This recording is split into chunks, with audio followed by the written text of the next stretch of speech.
अस्सलाम वालेकुम students. Last lecture के अंदर हमने फंक्शन की डेफिनेशन कवर की थी कि फंक्शंस आखिर कहते किसको हैं, और आज मज़ीद उससे अगली दो डेफिनेशंस कवर करनी है, जिसमें से एक है कंपोजिशन ऑफ फंक्शंस और एक है इनवर्स फंक्शन। और ये भी डिटेल्ड लेक्चर ही होने वाला है, यानी टॉपिक डिटेल्ड इसके अंदर होगी। क्वेश्चन इसके अंदर भी कोई नहीं है, इससे अगली वीडियो के अंदर जो है वो एक्सरसाइज 4.1 अपलोड होगी।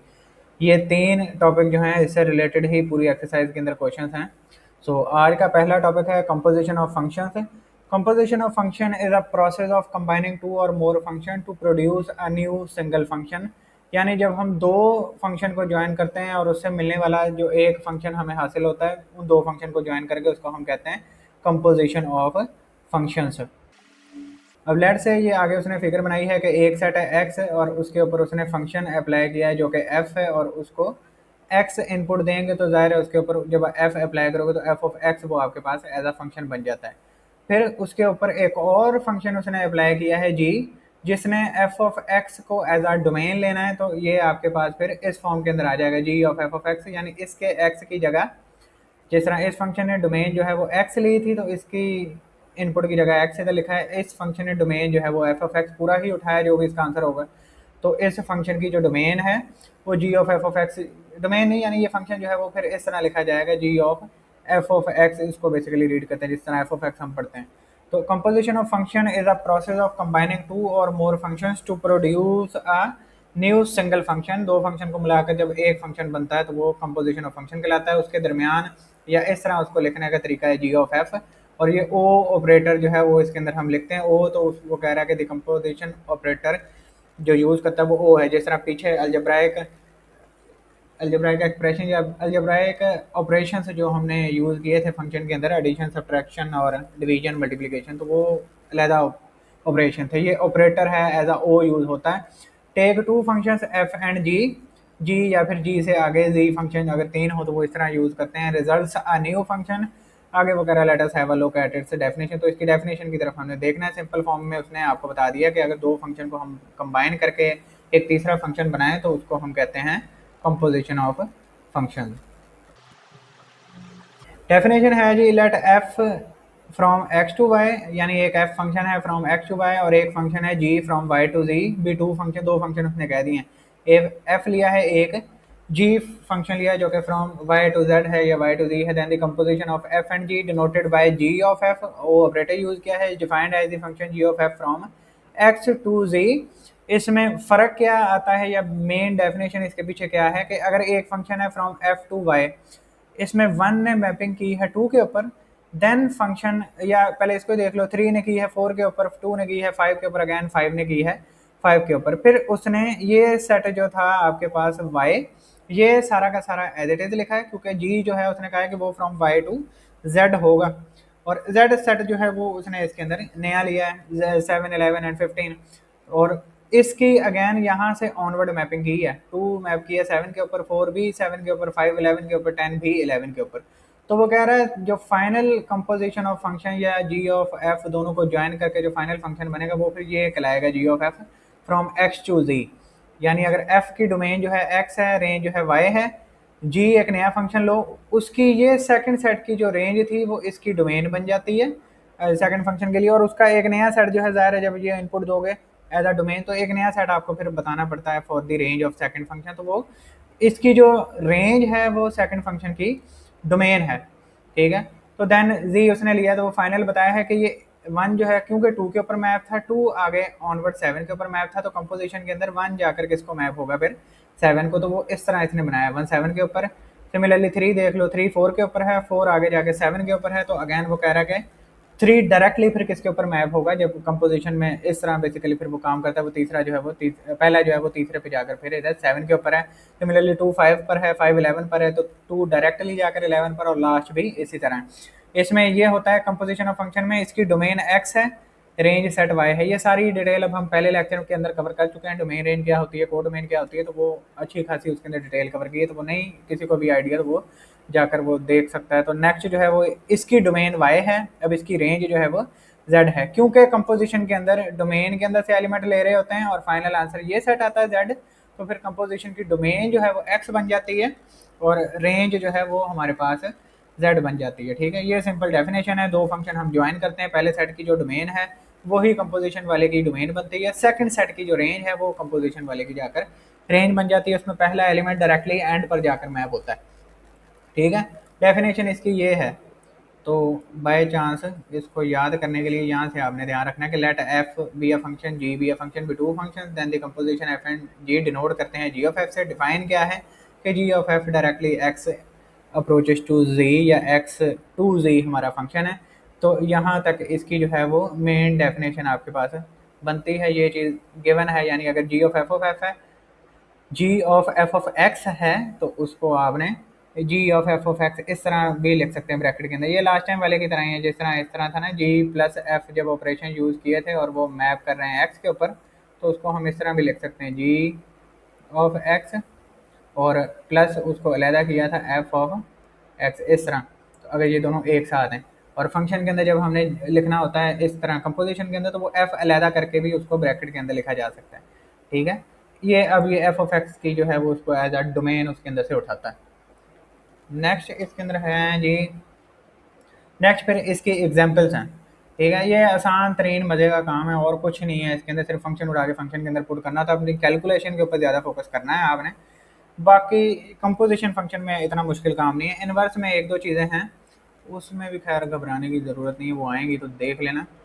बहरहाल, तो ये अब उसने कहा है कि इफ़ एफ ऑफ एक्स एक फंक्शन है, two x plus three, g of x एक फंक्शन है एक्स के, तो ये चार आपने फाइंड करने हैं। इसी तरह क्वेश्चन भी सेम इसी तरह गिवन है, उसमें ज़ाहिर है फंक्शन डिफरेंट है, ये चारों चीज़ें फाइंड करनी है। For two and third part में भी उसमें गिवन है, तो फॉर ऑल ये चारों जो है वो पार्ट फाइंड करने होंगे। पहला है एफ ऑफ जी।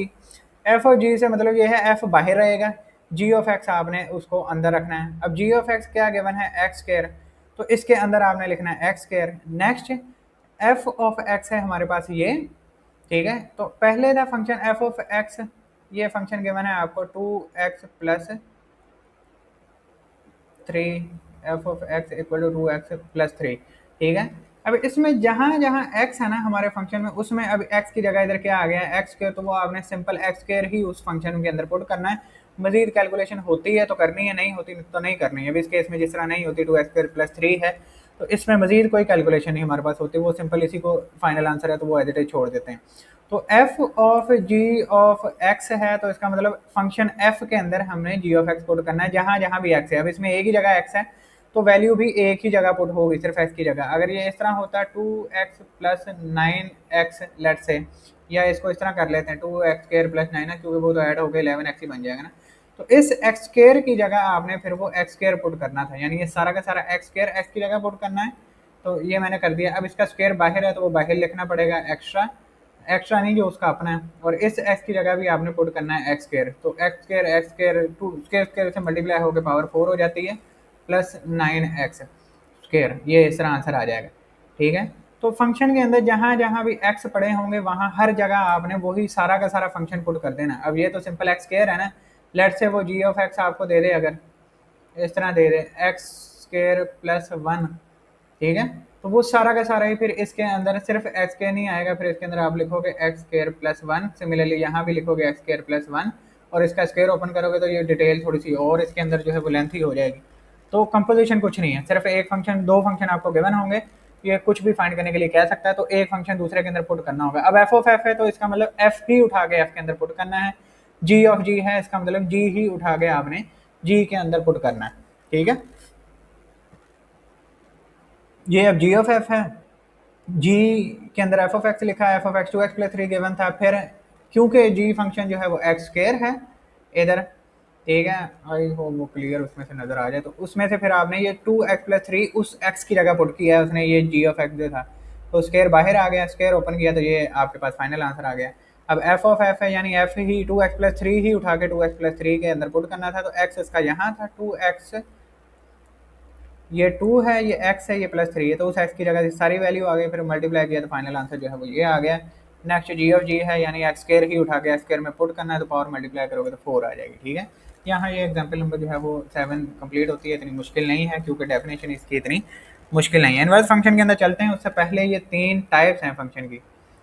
ये थर्ड चैप्टर के अंदर तो बड़ी डिटेल थी, उसके अंदर एक चौथी टाइप जो आपके पास इनटू फंक्शन की होती है वो भी उसने पुट की थी, वो ऐसा मुश्किल नहीं है। तो ये पहले मैं आपको उधर कर लेते हैं रफ के ऊपर, वन बाय वन इसको थोड़ी डिटेल के साथ देख लो, ताकि वो थोड़ा आइडिया हो कि बाई चांस किस तरह यानी इसकी जो टाइप्स हैं फंक्शन की वो बनती हैं। ठीक है, तीन टाइप्स इसके अंदर इसने फंक्शन की मेंशन की हैं। एक्चुअली तो बेसिकली दो ही बनती हैं, वो तीसरी तो उन दोनों को मिला के है, तीसरी फिर हम वो कर लेंगे इनटू जो है उसका आइडिया ही देना है, वो तो सिंपल आपको इधर जो है वो समझ आ जाएगी। ठीक है, ये फिगर जो है वो ज़ाहिर है बनाकर ही उसके अंदर डिटेल के साथ फिर थोड़ा आइडिया हो जाता है, समझ आ जाती है, वरना फिगर एज सच आपके एक्सरसाइज के अंदर नहीं शामिल कि उसमें से आपको बनानी ही बनानी है।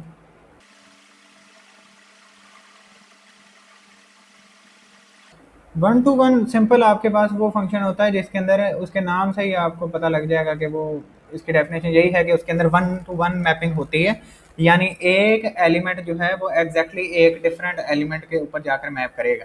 ठीक है, 1 to 1 के केस में ये है कि एक एलिमेंट एग्जैक्टली अगेन एक डिफरेंट एलिमेंट के ऊपर जाकर मैप करेगा, कोई भी दो एलिमेंट सेम के ऊपर मैप नहीं हो सकते। लास्ट टाइम भी मैंने आपको एग्जाम्पल दी थी एक्स स्केयर वाली, यानी अगर आपके पास f of x equal to x square है तो इसके अंदर अगर आप x की वैल्यू f ऑफ 2 पुट करते हो तो आंसर 4 आता है। सिमिलरली अगर आप f ऑफ -2 पुट करते हो तो भी आंसर 4 ही आता है, क्योंकि वो उसके जो है वो नेगेटिव को पॉजिटिव कर देता है। ये 2 है, ये -2 है, साथ इसके हम 4 बना लेते हैं, वो दोनों मैपिंग जो है जाकर 4 के ऊपर ही हो जाएंगी। अब ये फंक्शन आपके पास 1 to 1 नहीं होता, ये फंक्शन की डेफिनेशन को सेटिस्फाई करता है, पर ये हमारे पास 1 to 1 नहीं है, क्योंकि इसके अंदर दो डिफरेंट आउटपुट एक सॉरी इनपुट एक सेम आउटपुट के ऊपर जाकर मैप कर रही है। इसके अंदर 1 to 1 कोरस्पॉन्डेंस नहीं है। 1 to 1 से आसान मुराद यही है कि उसके अंदर 1 to 1 कोरस्पॉन्डेंस होनी चाहिए, एक एलिमेंट एक डिफरेंट एलिमेंट के ऊपर जाकर मैप होना चाहिए। इसका जो बेस्ट एग्जांपल है वो कोई भी लीनियर फंक्शन ले लो, वो 1 to 1 ही होता है। ठीक है, लीनियर फंक्शन हमेशा जो है वो 1 to 1 ही होते हैं। x+1 ले लो, x प्लस लीनियर से मुराद के जिस फंक्शन के अंदर वेरिएबल की मैक्सिमम पावर जो है वो 1 हो। पहली दफ़ा जो ठीक लिख हो गया था। ठीक है, वेरिएबल की मैक्सिमम पावर जो है वो 1 हो, और 1 हम लिखते नहीं है तो फिर दो दफ़ा लिख के मैंने मिटाया उसको आपके लिए, वो पता लग जाए कि लीनियर फंक्शन जिसके अंदर वेरिएबल की मैक्सिमम पावर 1 हो, ये बेस्ट एग्जांपल है 1 to 1 फंक्शन की। इसके अंदर जब भी आप इनपुट देते हो, हर इनपुट पर एक डिफरेंट आउटपुट आपके पास आती है, तो यानी इसके अंदर 1 to 1 कोरस्पॉन्डेंस जो है वो बनती जाती है। 1 पुट करो इसके अंदर तो 2 आएगा, 2 करोगे 3 आएगा, 3 करोगे 4 आएगा, 1 1 ऐड होता जाएगा, 0 करोगे तो 1 आ जाएगा, -1 करोगे तो 0 आ जाएगा, तो डिफरेंट आउटपुट्स हैं। तो ये बेस्ट एग्जांपल है, ये आपके सामने मैंने बनाई है कि एक एलिमेंट एक डिफरेंट एलिमेंट के ऊपर जाकर मैप हो तो ये 1 to 1 है। और अच्छा, इसमें ये लाजमी नहीं होता कि वो अपने सामने वाले के ऊपर ही, ये फिगर हम इस तरह बनाते हैं आसानी के लिए, इस तरह भी मैप हो सकता है कि 2 2 पे मैप हो जाए और 1 जो है वो 7 पे मैप हो जाए। होना एक एक के ऊपर ही चाहिए, और डिफरेंट हर एक की आउटपुट होनी चाहिए, हर एक डिफरेंट के ऊपर मैप हो, ये वाली कंडीशन नहीं होनी चाहिए। ठीक है, 1 to 1 correspondence is equal to 1 to 1 function. Second है ऑन टू फंक्शन। इससे पहले एक इन टू फंक्शन भी होता है, वो इसने इस बार नहीं मेंशन किया। इन टू फंक्शन होता है कि अगर आपकी इसके अंदर एक एलिमेंट जो है कोडोमेन के अंदर एक्स्ट्रा बचा हो जिसके ऊपर कोई मैपिंग ना हो। अब ये फंक्शन तो 1 to 1 है, हर एलिमेंट एक के ऊपर ही मैप है, पर इस कोडोमेन के अंदर लेट से एक एलिमेंट हम एक्स्ट्रा इधर मेंशन कर देते हैं, 6 मैं लिख रहा हूँ इधर इसके अंदर, तो नज़र तो आ ही रहा है। खैर वो 6 लेट से एक एलिमेंट इसके अंदर मैंने लिखा है। अब इसके अंदर क्या है कि हमारी जो रेंज है वो सबसेट है कोडोमेन का। ठीक है, रेंज इक्वल टू कोडोमेन नहीं है। पिछले केस में रेंज इक्वल टू कोडोमेन थी, इसके अंदर रेंज इक्वल टू कोडोमेन नहीं है। इक्वल के केस में भी वो होती उसका सबसेट ही है, पर वो इम्प्रॉपर सबसेट बन जाती है। इस केस में ये है कि ये इसका प्रॉपर सबसेट है। तो रेंज अब सबसेट, ये सारी डिटेल हम ऑलरेडी कर चुके हैं पहले चैप्टर पहले लेक्चर में ना। तो आर सबसेट है। अब रेंज छोटी है, रेंज हमारे पास सिर्फ यही है 2 7 9 एंड 5। कोडोमेन जो है वो बड़ी है, एक एलिमेंट उसके अंदर एक्स्ट्रा है। तो ये वाला जब सिनेरियो आए कि आपकी कोडोमेन के अंदर मिनिमम एक एलिमेंट या ज़्यादा से ज़्यादा जितने मर्जी इसके अंदर एलिमेंट हो, लेकिन मेन डेफिनेशन यही है कि मिनिमम एक एलिमेंट कोडोमेन के अंदर एक्स्ट्रा हो, यानी रेंज सबसेट हो, कोडोमेन का रेंज इक्वल ना हो कोडोमेन के, तो आपके पास जो फंक्शन होता है वो ऑन टू फंक्शन कहलाता है, सॉरी इन टू फंक्शन कहलाता है। ठीक है, अगर आपके पास रेंज सबसेट है कोडोमेन का, मतलब कोडोमेन के अंदर एक या एक से ज़्यादा एलिमेंट एक्स्ट्रा हो, तो ये इनटू फंक्शन कहलाता है। और अगर आपके पास रेंज इक्वल टू कोडोमेन हो, जिस तरह पहले मैंने जो मेंशन किया था उसके अंदर रेंज इक्वल टू कोडोमेन थी। ठीक है, ये अब वो इक्वल वाला केस है, इसमें कोडोमेन में कोई एक एक्स्ट्रा एलिमेंट नहीं बच रहा, कोडोमेन ही हमारी रेंज है, तो ये ऑन टू फंक्शन कहलाता है। बस इतना ही डिफरेंट है, कोडोमेन में एक एलिमेंट एक्स्ट्रा है तो इनटू है, कोडोमेन इक्वल टू रेंज है, एक एलिमेंट नहीं मतलब एक से ज़्यादा भी हो सकते हैं, और codomain equal to range है, तो ये हमारा ऑन टू फंक्शन है। और ये 1 to 1 कोरस्पॉन्डेंस दोनों के अंदर हो सकती है, इनटू वाले में भी हो सकती है, यानी इधर जितने मर्जी एलिमेंट लिख दो, क्या ही फर्क पड़ता है, यानी 7 8 अप टू सो ऑन जितने मर्जी लिख लो। इधर तो 4 हैं हमारे पास टोटल डोमेन में, चारों की जो मैपिंग है वो एग्जैक्टली एक ही एलिमेंट के ऊपर हुई है, तो ये 1 to 1 की डेफिनेशन को कवर कर रहा है, तो वो दोनों के अंदर आ जाता है, इसमें भी आ जाता है और उसमें भी आ जाता है, ठीक है। और एक ऐसा फंक्शन जो ऑन टू भी हो और 1 to 1 भी हो, उसको कहते हैं बाइजेक्टिव फंक्शन, ठीक है, bijective function.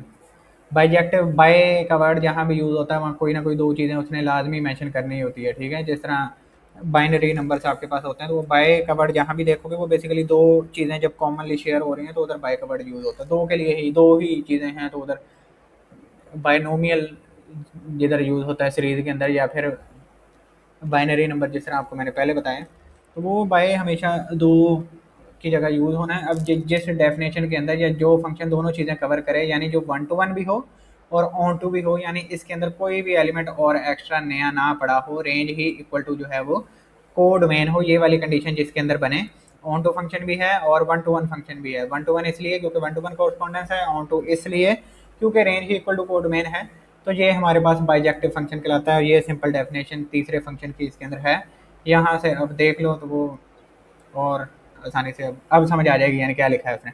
A function f is said to be 1 to 1, 1 to 1 को इंजेक्टिव भी कहते हैं, ठीक है। If each input maps to a unique output, यानी हर एक इनपुट एक यूनिक आउटपुट के ऊपर मैप हो, 2 3 के ऊपर मैप हो, 3 4 के ऊपर, इस तरह डिफरेंट हो, कोई भी दो एलिमेंट जो हैं वो एक सेम एलिमेंट के ऊपर मैप नहीं होने चाहिए, ठीक है।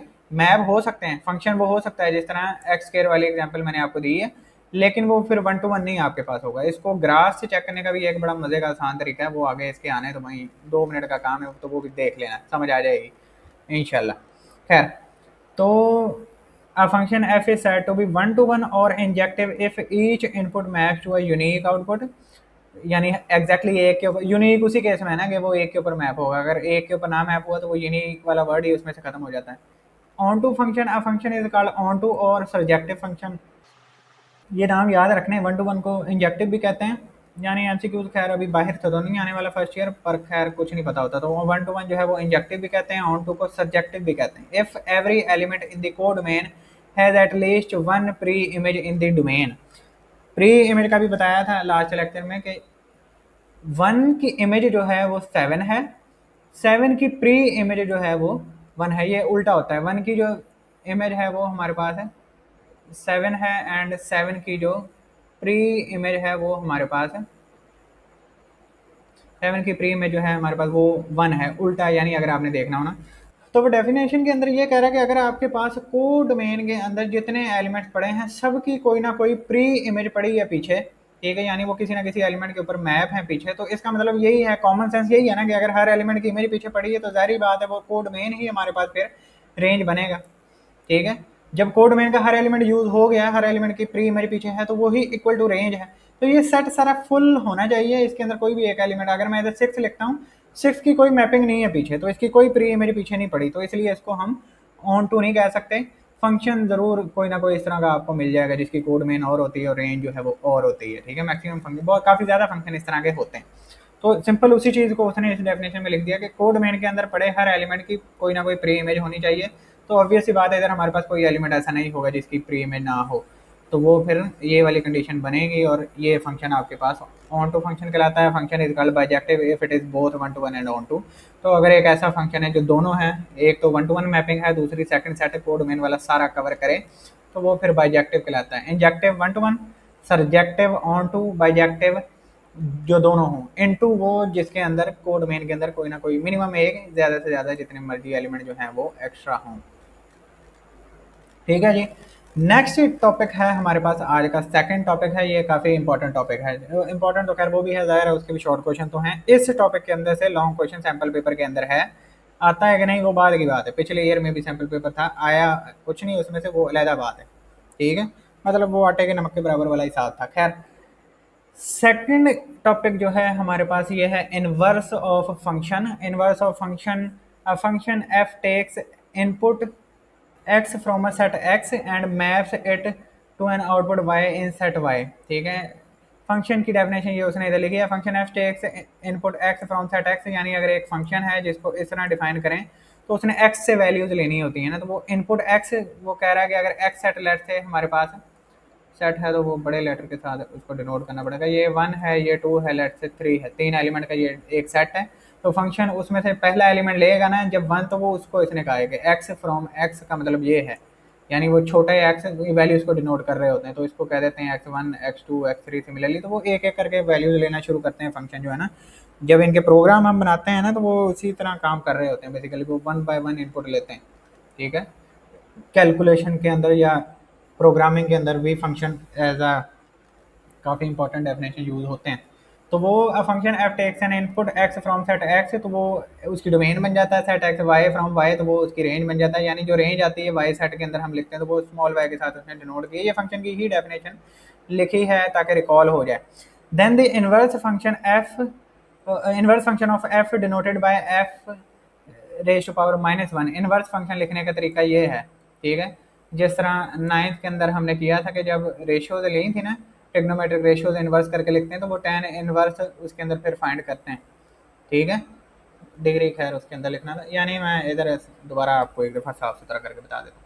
यानी अगर आप फंक्शन शायद कोई वैल्यूज उसके अंदर जो है वो फाइंड की हो, लेट से आपके पास है एंगल, मैं इधर लिखता हूँ 45।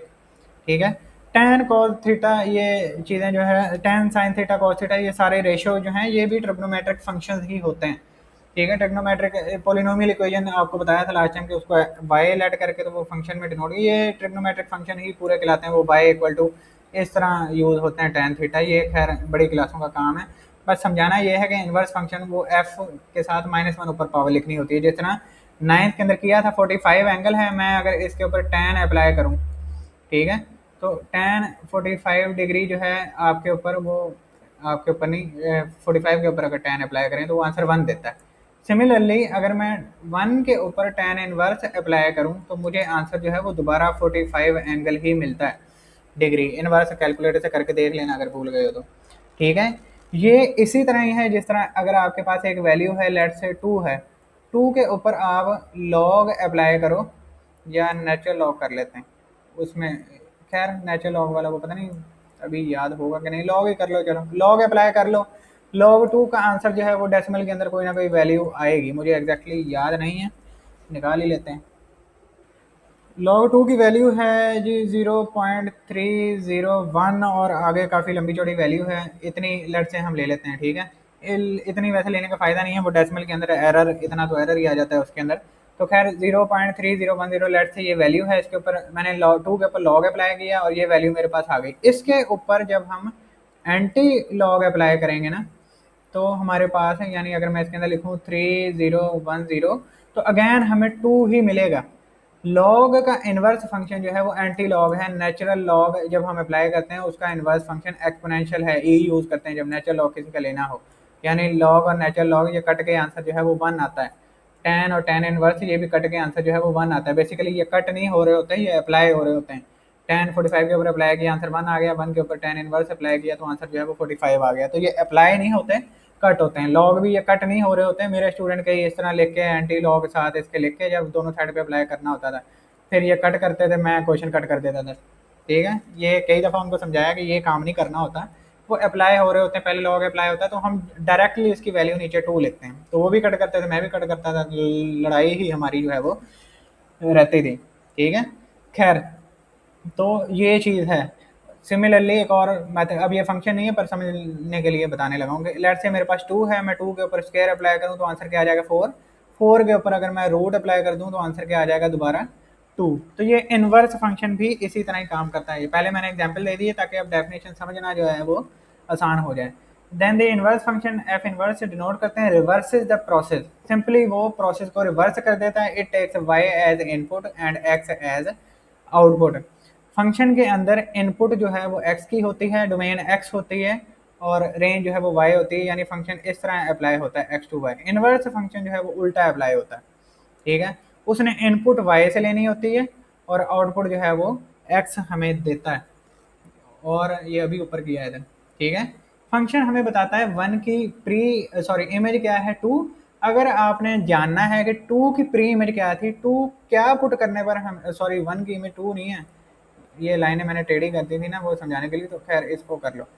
अब ठीक है, वन की इमेज है टू। अगर आपने जानना है कि टू मुझे फंक्शन के अंदर क्या पुट करने पर मिला है, तो टू की इमेज जो है वो प्री इमेज जो है वो फिर क्या बन जाएगी, वन बन जाएगी। तो ये इस तरह रिवर्स काम करता है, वो फिर टू को एज अ इनपुट लेगा और आउटपुट उसके पास क्या आएगी, एक्स उसके पास एज अ आउटपुट आएगी, यानी रेंज सेट ये बन जाता है, फिर डोमेन सेट ये बन जाता है। ठीक है, तो वो रिवर्स प्रोसेस को करता है, इसको एज आउटपुट लेता है, इसको एज इनपुट लेता है। ये उसने ये लिखा है कि जो फिर हमारे फंक्शन की डोमेन होती है वो इनवर्स फंक्शन की रेंज बन जाती है, जो हमारे फंक्शन की रेंज है वो इनवर्स उसी फंक्शन के इनवर्स की क्या बन जाती है, डोमेन बन जाती है। ठीक है, ये आगे उसने लिखा है अगर f y equal to f of x है, then y inverse f inverse y equal to जो है वो एक्स है। यानी ये इस तरह है, y equal to f of x है। अगर हम दोनों साइड पर इन्वर्स अप्लाई करें तो ये इस तरह हो जाएगा, F inverse F of x. अब ये बुक से बाहर चले जाना, खैर। तो वो एफ इनवर्स ऑफ एक्स है, ये दोनों एफ इनवर्स कट के तो आंसर क्या आ जाता है, अकेला ही एक्स। अब अगेन ये कटते नहीं हैं, ये अप्लाई होते हैं। ये मैंने वही आसानी के लिए दोबारा इधर कट किए हैं, ये कटेंगे नहीं, ये अप्लाई हो गए, आंसर हमारे पास क्या आ जाता है डायरेक्टली। इधर जो है वो आपने एक्स उसको यूज़ करना है कैलकुलेशन के अंदर, ये दो दो दफ़ा नहीं हम लिखते, ये टर्म्स ही आपने याद करनी है। Y equal to f of x के हैं, तो इनवर्स ऑफ वाई के ऊपर जब इसी वाई के ऊपर इनवर्स अप्लाई कर रहा है ना, तो जाहिर बात है इसके ऊपर इनवर्स अप्लाई करेगा तो एक्स एज अ डोमेन मिल जाएगा, उसको रेंज मिल जाएगा, तो एक्स इसके इक्वल इस तरह आंसर आता है, is called inverse function. Definition आपने यहाँ से करनी है, ये वाली मतलब लाइन ना डेफिनेशन के अंदर लिखना है। ये बताना पड़ेगा आपको कि if function is take x from x and maps as an output from Y to y, तो इनवर्स फंक्शन क्या करता है, reverse the process is take y as an input and x as gives x as output, तो वो simple आपको output देगा। अब ये कुछ क्वेश्चन आगे उसने एक्सरसाइज के अंदर गिवन दिए हैं, ये आपने याद रखना है कि इसमें डोमेन एफ थी, वो उसमें कहता है कि आप इनवर्स फाइंड किए बगैर बताओ कि इनवर्स फंक्शन की डोमेन रेंज क्या होगी, तो हम गिवन फंक्शन की रेंज और डोमेन निकाल लेते हैं, उसको बाद में इनवर्स फंक्शन की जगह जो इसकी डोमेन होती है उसको रेंज की जगह लिख देते हैं, जो रेंज होती है उसको डोमेन की जगह लिख देते हैं। दोबारा सुन लो बात, एक्सरसाइज के अंदर क्वेश्चन है कि find the domain and range of inverse function without finding the inverse. Function का इनवर्स किस तरह फाइंड करते हैं वो आगे फाइंड करना है हमने। वो कहता है कि उसका इनवर्स फाइंड किए बगैर आप बताओ कि उसकी डोमेन रेंज क्या है, तो जो गिवन फंक्शन होता है हम उसी की डोमेन रेंज फाइंड करते हैं और उसको चूना लगा के बता देते हैं कि उल्टा जो है वो ये होते हैं, तो बाय डेफिनेशन चूना लगाते हैं, वो बस ऐसे नहीं होता। Let us understand it with the help of an example, consider x and y, दो सेट उसने लिए हैं, ये फंक्शन बना दिया उसने एफ वन। ऑर्डर पेयर के अंदर पहली वैल्यू हमेशा एक्स की होती है, सेकंड वैल्यू हमेशा वाई की होती है। रिमेंबर, इसको याद रखना है आपने, ऑर्डर पेयर इस तरह होता है एक्स और वाई। ठीक है, तो ये ऑर्डर पेयर उसने लिए हैं, क्रॉस प्रोडक्ट के अंदर ऑर्डर पेयर ही लिखते हैं, तो इसका मतलब वन ए के ऊपर मैप है, टू बी के ऊपर, थ्री सी के ऊपर। इनवर्स के अंदर उसने ये सेट लिखे हैं। अब इनवर्स के अंदर ये डोमेन है पहला एफ इनवर्स, ठीक है, यानी फंक्शन इनवर्स है ना, तो ये डोमेन है, तो डोमेन वाला वो सेकंड सेट से ले रहा होता है वाई से, तो ये उल्टे एरो लगाए हैं उसने इसके अंदर, तो y A B C and then x one two and three, तो वो उल्टे लगा के उसने बता दिया कि ए जो है वो हमें वन पुट करने पर मिला था। ठीक है, it is important to note that a function has an inverse if and only if it is one to one and on to function, ये important चीज़ है। सेकंड ईयर के अंदर इतना important एमसीक्यू इसका बन के आता है मैक्सिमम ईयर से।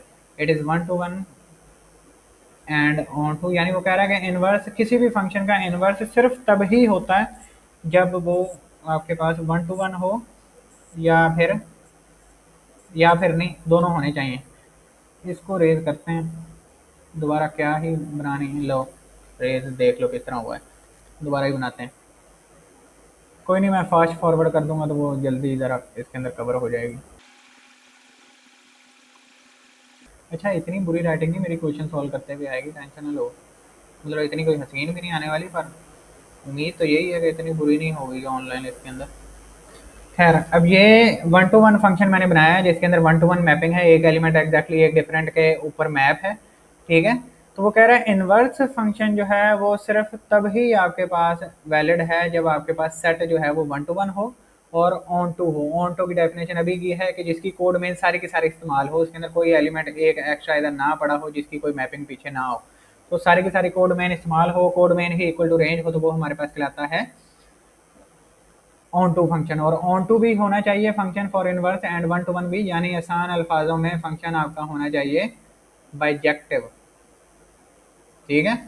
फिर ही इनवर्स अप्लाई होता है। इनवर्स बेसिकली क्या है कि उसने इन सेट की एज अ इनपुट लेनी होती है। इनवर्स हमेशा फंक्शन के ऊपर ही अप्लाई होता है।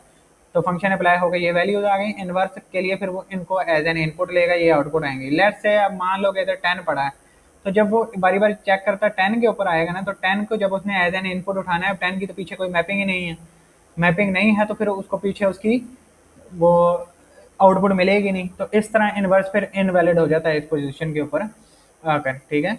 तो ये चीज़ लाजमी है कि इसके अंदर आपके पास फंक्शन जो है वो ऑन टू भी हो और वन टू वन भी हो, यानी ये सारे एलिमेंट इस्तेमाल हुए होने चाहिए, हर एलिमेंट के पीछे कोई ना कोई प्री इमेज हो, फिर ही इनवर्स अप्लाई होता है।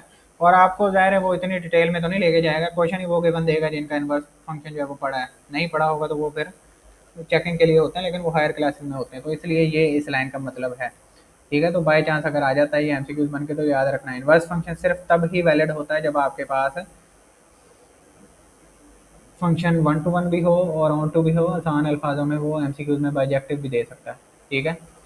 अब दो टेस्ट हैं हमारे पास, यानी अगर आपके पास ग्राफ आ जाए फंक्शन का और आपने चेक करना हो कि ये वन टू वन है, और दूसरा ये इवन के फंक्शन है। पहला वर्टिकल लाइन टेस्ट है, ये आपको बताता है कि गिवन ग्राफ वो किसी फंक्शन का है या नहीं है, ठीक है।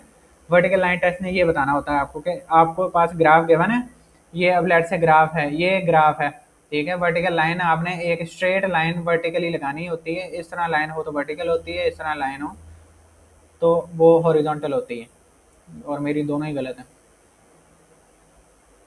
इस तरह लाइन हो स्ट्रेट, जो कि अभी भी नहीं है, गुजारा करो, इस तरह लाइन है तो वो हॉरिजॉन्टल है, ठीक है। पहली है vertical line test and then second आगे देखेंगे बाद में। A curve line drawn in a graph represent a function if every vertical line intersect the curve line at most one point. Curve कह के ये पहली लाइन स्ट्रेट बनाई हुई है, ये ग्राफ है स्ट्रेट लाइन का, ये कर्व्ड है, ये भी कर्व्ड है, ठीक है। ये थोड़ी इस तरह है, ये पैराबोला शेप के अंदर है, ये अलोंग एक्स एक्सिस है, ये अलोंग वाई एक्सिस है। तो वो कह रहा है कि कर्व्ड लाइन हमेशा अगर आपने चेक करनी है कि ये किसी फंक्शन की, जाहिर है ये ग्राफ के पीछे कोई ना कोई इक्वेशन खड़ी होती है, ये विदाउट इक्वेशन ही ग्राफ बनने होते हैं, ठीक है। तो वो कह रहा है अगर आपने ग्राफ से चेक करना है कि वो किसी फंक्शन का ग्राफ है, अब उसने फंक्शन नहीं हमें बताया कि एफ ऑफ एक्स कौन सा फंक्शन था जिसका ये ग्राफ है। अगर आपने चेक करना है कि वो फंक्शन है कि नहीं है, तो वर्टिकल लाइन टेस्ट यूज करते हैं। अगर वर्टिकल लाइन उस ग्राफ को एक पॉइंट पे इंटरसेक्ट करे या टच करे या मीट करे, तो वो एक फंक्शन का ग्राफ है। अगर वो वर्टिकल लाइन किसी भी ग्राफ को दो पॉइंट के ऊपर मीट करे, टच करे, इंटरसेक्ट करे, कुछ भी करे, तो वो जो है ग्राफ एक फंक्शन का नहीं है, किसी रिलेशन का हो सकता है, किसी इक्वेशन का हो सकता है, ठीक है, लेकिन वो फिर किसी फंक्शन का ग्राफ नहीं होगा। लॉजिक इसके पीछे क्या है कि जब आप वर्टिकल लाइन लगाते हो ना इस तरह, तो vertical line along Y axis है, along Y axis basically parallel होती है, ठीक है, अलोंग वाई एक्सिस ही है ना। तो इसका मतलब अगर वो ग्राफ के किसी दो पॉइंट को टच कर रहा है इधर, तो इसका ये मतलब है कि उस एक एक्स की वैल्यू के ऊपर वाई की दो आउटपुट मिल रही हैं, ठीक है। अब ये इधर x की वैल्यू लेट से ये -1 है, ये पॉइंट ये -2 है, हम मान लेते हैं कि एग्जैक्टली वो मिड में ही है, ये 1/2 ही बनेगा माइनस का, यानी हाफ, 1/2 नहीं सॉरी, ये बनेगा 3/2, डेढ़ बनेगा ना, हाफ तो इधर आएगा, तो -3/2 है ये वाला पॉइंट ना।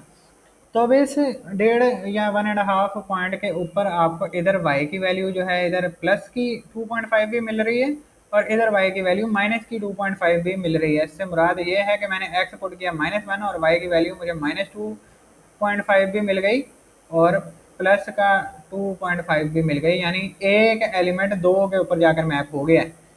ये मतलब है इसका। अलोंग वाई एक्सिस है तो इसका मतलब दो वैल्यू को उसने टच किया, तो वाई की मुझे यहाँ पर दो वैल्यूज मिल रही हैं, और वाई की दो वैल्यू मिल रही है, वो फंक्शन की डेफिनेशन को अनसेटिस्फाई कर देता है, क्योंकि इसमें फिर ऑर्डर पे जब बनाओगे उसमें दो वैल्यूज आ जाएंगी, -1 और -2.5, सिमिलरली -1 एंड प्लस का 2.5, तो दो वैल्यूज इसके अंदर मिलती हैं। तो इसका मतलब ये है कि ये एक फंक्शन का ग्राफ नहीं है, किसी इक्वेशन का हो सकता है या रिलेशन का हो सकता है, क्योंकि ये रिलेशन की डेफिनेशन है। फंक्शन के अंदर एक इनपुट पर कभी भी दो आउटपुट नहीं मिलती, इसको लिख लो कहीं। फंक्शन के ऊपर कभी भी एक इनपुट के ऊपर दो आउटपुट नहीं मिलती। फंक्शन कभी भी वन टू मैनी नहीं होता, मैनी टू वन होता है, यानी दो आउटपुट के ऊपर सॉरी दो इनपुट्स के ऊपर एक आउटपुट मिल जाती है, जिस तरह अभी एग्जांपल की है एक्स स्क्वायर वाली। तो ये बेसिकली लॉजिक है। अब इधर क्या है कि एक्स की वैल्यू उसने -2 पुट की है और इधर एक्स की वैल्यू 2 पुट की है, वाई की दोनों के ऊपर उसको 0 मिली है। 2 पुट करने पर भी 0 मिला है और -2 पुट, ये लेट से इस तरह का फंक्शन अगर मैं बनाऊँ, ठीक है, मैं कह देता हूँ एक्स स्क्वायर -4, इसके अंदर अगर मैं 2 पुट करूँ तो 4 - 4 आंसर क्या आ जाएगा 0। इसके अंदर अगर मैं -2 पुट करूँ, -2 पुट करूँगा, -2 का स्क्वायर साथ में है, शायद तो मैं लिख लूँ इसको पहले एक दफ़ा, -2 का स्क्वायर -4, ये अगेन प्लस का 4 हो जाएगा, -4 करोगे तो आंसर जो है वो 0 आ जाएगा। ये इस तरह का फंक्शन का ग्राफ है ये वाला जो है, ठीक है, एग्जैक्टली इसी फंक्शन का ग्राफ है, इस तरह के फंक्शन का ग्राफ नहीं है। तो उसमें एक्स मैंने दो डिफरेंट पुट किए थे, वाई की वैल्यू मुझे एक मिल रही है, वो अलहदा केस है कि उसमें एक वैल्यू जो है वो 0 मिल रही है। तो दो पुट करने पर, दो डिफरेंट पुट करने पर वाई की एक वैल्यू आ सकती है, वाई की एक सॉरी एक्स की एक पुट करने पर वाई की दो वैल्यूज नहीं हमारे पास आनी चाहिए। अगर इस तरह दो वैल्यूज आती हैं तो इसका मतलब हमारा फंक्शन जो है वो अनडिफाइन है, ठीक है। तो सॉरी, फंक्शन अनडिफाइन नहीं है, वो गिवन किसी फंक्शन का ग्राफ या इक्वेशन नहीं है, वो किसी इक्वेशन का ग्राफ हो सकता है, वो किसी फंक्शन का ग्राफ नहीं है, ठीक है। अब ये स्ट्रेट लाइन का ग्राफ है, स्ट्रेट लाइन के अंदर अच्छा वर्टिकल लाइन ये नहीं होता कि वो किसी एक स्पेसिफिक पॉइंट से लगानी है, आप किसी भी जगह वो वर्टिकल लाइन लगा के चेक कर लो, वो एक ही पॉइंट के ऊपर कट करेगी इन सब ग्राफ के अंदर। इस ग्राफ के अंदर जहां भी लगाओगे, जितना जितना ग्राफ है ग्राफ के अंदर, वो किसी एक जगह भी अगर आपको मिल गई ना कि वो दो पॉइंट पे कट कर रही है, आप जानबूझ के देख के भी लगा सकते हो, तो इसका मतलब ये है कि वो फिर फंक्शन नहीं है, कोई ना कोई इक्वेशन होगी, ठीक है। तो ये है अ curve line drawn in a graph represent a function if every vertical line intersect the curve line at most one point. Graph of 4.8 and 4.9 represent graphs of function and graph of 4.10 does not represent the graph of function। आगे है horizontal line test, ये use होता है हमारे पास check करने के लिए कि गिवन फंक्शन जो है वो 1 to 1 है कि नहीं। वो था वर्टिकल लाइन चेक करने के लिए कि फंक्शन है कि नहीं, ये चेक करने के लिए क्या है कि ये 1 to 1 है कि नहीं, ठीक है। If every horizontal line intersect the curve at most one point then the graph is a 1 to 1। Horizontal line के अंदर अगर हॉरिजॉन्टल लाइन ज़्यादा से ज़्यादा किसी एक पॉइंट को टच करे ग्राफ पे, तो वो एक ग्राफ जो है वो 1 to 1 फंक्शन का है। अगर हॉरिजॉन्टल लाइन दो पॉइंट पे टच करे, इसका मतलब वो 1 to 1 फंक्शन नहीं है, कोई और दूसरा फंक्शन हो सकता है, फंक्शन हो सकता है। फंक्शन अगर चेक करना है तो फिर वर्टिकल लाइन है, दी vertical line intersect the graph. अब ये एक्स स्क्वायर का ग्राफ बनाया है उसने, ये मैंने भी एग्जाम्पल करवा चुका हूँ ना। तो ये एक्स स्क्वायर का उसने ग्राफ बनाया, ये मैं बता चुका हूँ कि ये 1 to 1 नहीं है, क्योंकि -2 पर भी आंसर 4 है, 2 पर भी आंसर 4 है, तो वो दोनों एक के ऊपर ही मैप करते हैं, तो इसलिए ये 1 to 1 नहीं है। दो वैल्यूज पुट करने पर सेम आंसर मिल रहा है। 1 to 1 की क्या डेफिनेशन अभी की है, एग्जैक्टली 1 to 1 कोरस्पॉन्डेंस होनी चाहिए, एक एलिमेंट एक डिफरेंट एलिमेंट के ऊपर यूनिक जिसको कहते हैं उसके ऊपर मैप होना चाहिए। The vertical line intersect the graph of F of x equal to x square at only one point, so it is the graph of a function, ठीक है। इसमें कह रहा है कि वर्टिकल लाइन उसने ये चेक की है, ये वर्टिकल लाइन उसने लगाई है और ये एक ही पॉइंट के ऊपर उसको टच कर रही है, इसका मतलब ये ग्राफ जो है एक फंक्शन का ग्राफ तो है, so it is a graph of function.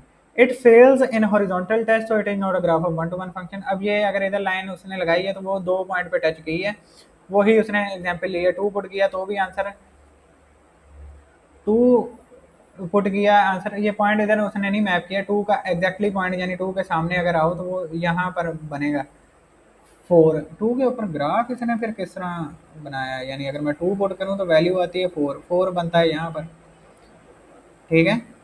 2 ये है और पुट करूँ तो आंसर आता है 4, -2 ये है, पुट करूँ आंसर आता है अगेन 4 ही आएगा, तो वो ये है, ये तो टच कर रहा है, इसका ग्राफ थोड़ा सा गड़बड़ है इसके अंदर, ठीक है। बहरहाल ग्राफ की डिटेल में आपने जाना नहीं है, इतना समझ आ गया ना कि हॉरिजॉन्टल उसने लगाई है, वो दो पॉइंट पे टच की है, तो वो नहीं है 1 to 1। वर्टिकल लाइन बताता है कि given function is a function और नॉट, हॉरिजॉन्टल लाइन टेस्ट बताता है कि given function is a function of a 1 to 1 function और नॉट, ठीक है। ये दो डिफरेंट हैं। आखिरी एग्जाम्पल है, सॉरी दो एग्जाम्पल हैं, उसके बाद फिर एक्सरसाइज है, दोनों एग्जाम्पल जो है सेम ही है, इतना मुश्किल काम नहीं है, ठीक है। अब इस एग्जाम्पल के अंदर है, उसने कहा कि आपने एक फंक्शन गिवन है, एक तो आपने बताना है कि वो उसका इन्वर्स फाइंड करना है, दूसरा उसकी डोमेन और रेंज बतानी है। डोमेन रेंज बताना कोई मुश्किल काम नहीं है, लीनियर फंक्शन है तो बहुत सिंपल, अभी इधर क्लियर हो जाना है। इन्वर्स फंक्शन जो है वो नया है, पहली एग्जांपल है। तो पहले फंक्शन गिवन है, ठीक है, तो आपने फंक्शन जो है वो इधर लिख लेना है एफ ऑफ एक्स एक दफ़ा नीचे। अब एफ ऑफ एक्स किसके इक्वल है, वाई के, वो सब्स्टिट्यूट कर देना है। पहले लेक्चर में ही पढ़ा है कि f of x equal to y के है, तो वो सब्स्टिट्यूट करो इसके अंदर वाई की जगह। फिर इसको इन टर्म्स ऑफ एक्स हमने सॉल्व करना होता है। इन टर्म्स ऑफ एक्स से मुराद है कि एक्स जो है हमारा वो अलहदा हो और वाई जो है वो सेकंड टर्म राइट साइड पे वाई होना चाहिए। एक्स अलहदा आपने फाइंड करना होता है, वाई दूसरी साइड पे। इधर सिर्फ ये नहीं है कि वाई माइनस थ्री, वाई दो तीन दफ़ा वाई स्क्वायर कुछ भी हो सकता है, बस एक्स हमें अलहदा चाहिए होता है, फिर इनवर्स फंक्शन फाइंड करना आसान हो जाता है। और ये आपके तीन चार ही उसके पार्ट्स हैं तो वो आसान ही है। तो फंक्शन है 2x+3, उसको सबसे पहले सब्स्टिट्यूट करना है, replace f of x with y, then y minus three equal to 2x, यानी 3 उठा के वो इधर ले आया। 2 अब एक्स को मल्टीप्लाई कर रहा था, इधर आके डिवाइड करेगा, तो उसको ऐसे लिखो या दूसरी साइड लिखो, वो एक ही बात है। तो सॉल्व फॉर एक्स हो गया, एक्स अलहदा हो गया। फिर स्टार्ट में हमने पढ़ा है कि अगर y equal to f of x है तो इनवर्स के अंदर क्या होता है कि जब वो y के ऊपर एफ इनवर्स अप्लाई करता है तो वैल्यू आती है x, तो इस x की जगह अब हमने इसको सब्स्टिट्यूट कर दिया, ठीक है। अब इसके अंदर इधर भी y है, इधर भी y है। लास्ट स्टेप होता है कि वो y को रिप्लेस कर दो x के साथ, सिंपल यही काम है बस, ठीक है। तीन चार स्टेप हैं इसके अंदर, ये चीज़ें बेशक ना भी लिखो डिटेल के अंदर, डायरेक्टली करते जाओ वन बाय वन, ठीक है। पहले एफ ऑफ एक्स है उसकी जगह वाई पुट कर दिया, फिर उसको इन टर्म्स ऑफ एक्स अलहदा कर लिया, एक्स जो है वो वाई एफ इनवर्स वाई के इक्वल होता है वो पुट कर दिया, फिर दोनों में वाई है तो फाइनल आ गया उसको एक्स पुट कर दिया। तो ये हमने गिवन फंक्शन का इनवर्स फाइंड करके उसको दे दिया। सेकंड स्टेप उसने कहा कि आपने डोमेन और रेंज की रेंज बतानी है गिवन इनवर्स फंक्शन की, इसकी नहीं बतानी फंक्शन की, इनवर्स फंक्शन की बतानी होती है। अब ये एक लीनियर फंक्शन है, लीनियर से मुराद अगैन कि जिसके अंदर वेरिएबल की मैक्सिमम पावर जो है वो 1 हो। डोमेन रेंज हमेशा सेट रियल नंबर से बताई जाती है, पूरा रियल नंबर का सेट जो है वो यूज़ होता है डोमेन रेंज के अंदर, ठीक है।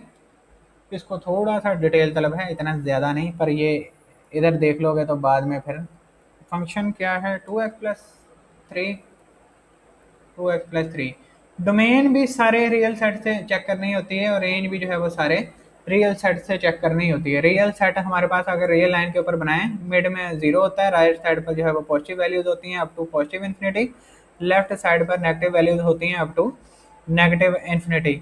तो वो पॉजिटिव इन्फिनिटी से लेकर नेगेटिव इन्फिनिटी तक, इसको जब इंटरवल की फॉर्म में लिखते हैं ना तो वो फिर हम इसको इस तरह लिखते हैं, ये इंटरवल डिनोट होता है राउंड ब्रैकेट दोनों साइड पे लगा के फ्रॉम माइनस इन्फिनिटी तक प्लस इन्फिनिटी, या इस तरह लिख दो आर, या इस तरह हम आपकी बुक के अंदर आंसर में इस तरह उसने मेंशन किया है, तो वो पूरा इंटरवल ही उसके अंदर हम लिख देते हैं कि इसकी डोमेन माइनस इन्फिनिटी से लेकर प्लस इन्फिनिटी तक है।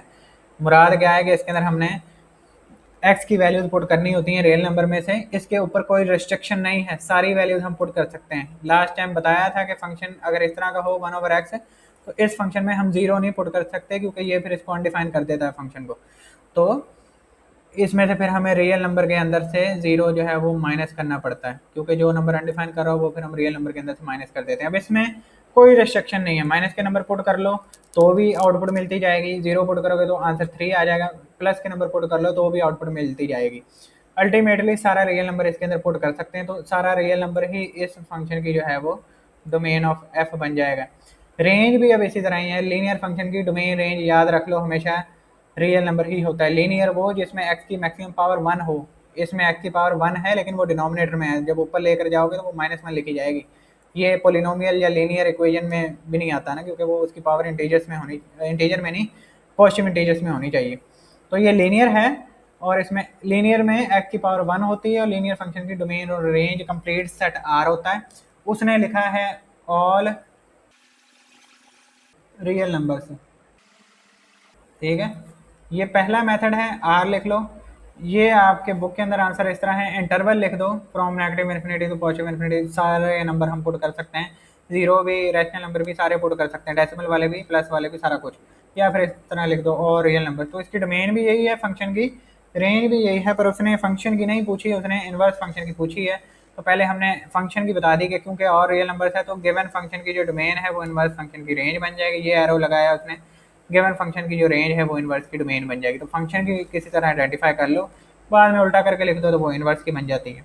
लीनियर फंक्शन है, सारी वैल्यूज पुट कर सकते हैं, लीनियर फंक्शन की डोमेन रेंज हमेशा सारा सेट रियल नंबर ही होती है, तो इस तरह ये उसने मेंशन की है। और डोमेन हमेशा रियल सेट से बतानी होती है, सारा रियल सेट ही पुट करके जो है वो मेंशन करना होता है।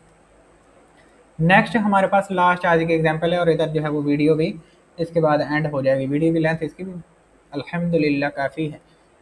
तो if function equal to x cube, f inverse find करना है, ये उससे ज़्यादा आसान है। और ये रिलेशन वेरीफाई करना है। सेम ये रिलेशन नीचे इस तरह क्वेश्चन नंबर 8 के अंदर भी जाकर उसने कहा है कि मेंशन करो इन चारों पार्ट्स के लिए, और यही पीछे लॉन्ग के अंदर है। अब 4 पार्ट हैं, वो ये वाला उसने उसके अंदर दिया है, बाकी जो है वो लाजमी नहीं है कि यही है, कोई और भी आ सकता है। लाजमी नहीं है कि लॉन्ग ये है, वो भी कोई और आ सकता है। तो वो कह रहा है कि अगर एक फंक्शन है उसका इन्वर्स फाइंड करो, फिर ये रिलेशन वेरीफाई करना है आपने। आगे एक चैलेंज वैल्यू भी दी है कि ये खुद से, अच्छा इसको खुद से फाइंड करके देख लेना कि ये वेरीफाई होता है कि नहीं। ये रिलेशन से मुराद है कि फंक्शन के अंदर आपने इन्वर्स फंक्शन पुट करना है तो भी आंसर एक्स आना चाहिए, इन्वर्स फंक्शन के अंदर आपने फंक्शन पुट करना है तो भी आंसर एक्स आना चाहिए। ठीक है, ये मैं चीज़ आपको बता चुका हूँ, इधर ही ऊपर कहीं ना कहीं लिखी होगी अगली। अब ये लेट से एक्स है, एक्स के ऊपर मैंने एक्स के ऊपर फंक्शन अप्लाई किया तो आंसर 1 आया, उसके ऊपर इन्वर्स फंक्शन अप्लाई किया तो आंसर 45 आ गया। तो वो यानी दोबारा वही एक्स ही आ गया जो हमने पुट किया था। तो वो यही लॉजिक है इसके पीछे कि अगर एक फंक्शन है उसके ऊपर इन्वर्स फंक्शन अप्लाई हो तो आंसर एक्स ही आता है। ये कट के आंसर एक्स आ जाता है, ये कटते नहीं हैं, ठीक है, अप्लाई होते हैं। ये तुम काटोगे तो मैं भी काटूंगा, तो ये याद रखना है। तो एफ ऑफ एक्स उसका inverse x equal to x. तो ये चीज़ है कि अगर एक फंक्शन को उसके अंदर पुट करें तो पहले खैर पहले इनवर्स होना चाहिए, फिर इसके ऊपर अप्लाई होगा। ये एफ ऑफ एक्स है, पहले इसको वाई के इक्वल लेट किया, फिर इन टर्म्स ऑफ एक्स उसको पहले एक्स इधर क्यूब लिख लिया। अब क्यूब खत्म करने के लिए क्यूब रूट लगाना था, तो क्यूब रूट लगाया दोनों साइड पर, इसका क्यूब खत्म हो गया, इसके ऊपर क्यूब रूट आ गया। रूट पावर की फॉर्म में जो है वो 1 के डिनोमिनेटर में लिखते हैं, यानी अगर इस तरह क्यूब रूट है 3y का, तो जब पावर एक्सपोनेंट की फॉर्म में लिखना हो तो वो हमारे पास 1/3 आता है। तो x equal to y raise to power 1/3 f inverse y x, ये रिलेशन पुट कर दिया। फिर क्योंकि ये दोनों वाई हैं उसको रिप्लेस कर दिया एक्स, तो ये एफ ऑफ एक्स का इनवर्स आ गया हमारे पास। अब यहाँ से गंद जो है वो रेज कर लेते हैं ताकि साफ सुथरा आपको। अच्छा मजे की बात, मैं बोलता स्पीड से हूँ। बाज़ औक़ात होता ही है कि ऑनलाइन स्टूडेंट जो है वो 2x स्पीड के ऊपर मैथ के लेक्चर देख रहे होते हैं, मेरा ऑलरेडी ही 1.5 के ऊपर है, तो थोड़ा ही इंक्रीज करना पड़ेगा आपको। समझ आना चाहिए स्पीड से क्या मसला है। F inverse y equal to y एक होल पावर क्यूब आ गई, तो इनवर्स अप्लाई करोगे तो एक्स यानी फंक्शन ये था एक्स क्यूब, इनवर्स ये है उसका क्यूब। पहली कंडीशन है फंक्शन के अंदर इनवर्स अप्लाई करना है, तो फंक्शन के अंदर उस पहले इनवर्स लिख लिया, इनवर्स फंक्शन क्यूब के इक्वल आया है तो वो लिख दिया। इसका मतलब ये है अब गिवन फंक्शन के एक्स की जगह आपने क्या पुट करना है, एक्स रेज टू पावर 1/3, वो 3 से कट जाएगा, आंसर एक्स आ जाएगा। And same goes for the second f inverse of x, we put f of x in it, then f of x equal to x cube. तो x cube जो है वो उसकी जगह पर आ गया, देन अप्लाई एफ इनवर्स, क्योंकि अब बाहर क्यूब है तो क्या ही फर्क पड़ता है, बाहर हो या अंदर हो वो दोनों ही कट हो जाएंगे। देन आंसर अगेन जो है वो एक्स है। ठीक है, तो कॉमन लॉजिक से ये पुट किया, ये फाइंड किया, आंसर एक्स ही आया है और ये प्रूव हो गया। ये रिलेशन प्रूव करना था, क्वेश्चंस के अंदर भी इसी तरह ही प्रूव करना है। ठीक है, ये आज की डिटेल वीडियो इतनी है, तो जब एक्सरसाइज अगर एक लेक्चर में करने बैठ गए तो फिर तो 1.5-2 घंटे कहीं नहीं गए, पर करनी तो है ना। खैर, सो ये है detailed lecture of composition of function and inverse of function. Inverse find किस तरह करते हैं, इनवर्स फंक्शन की डोमेन किस तरह फाइंड करनी है, इस रिलेशन को किस तरह आइडेंटिफाई करना है, ये सारी चीज़ें इस लेक्चर के अंदर कवर की हैं हमने। काफ़ी है आज का लेक्चर। आज के लिए फिर मुझे तो इजाज़त, अब मुलाकात होगी इंशाल्लाह अगले लेक्चर में। मुलाकात ऑनलाइन ही होगी, हमने कौन सा जब भी डाल के मिलना है। ठीक है, फिर अपना ख्याल रखो, तब तक के लिए अस्सलाम वालेकुम।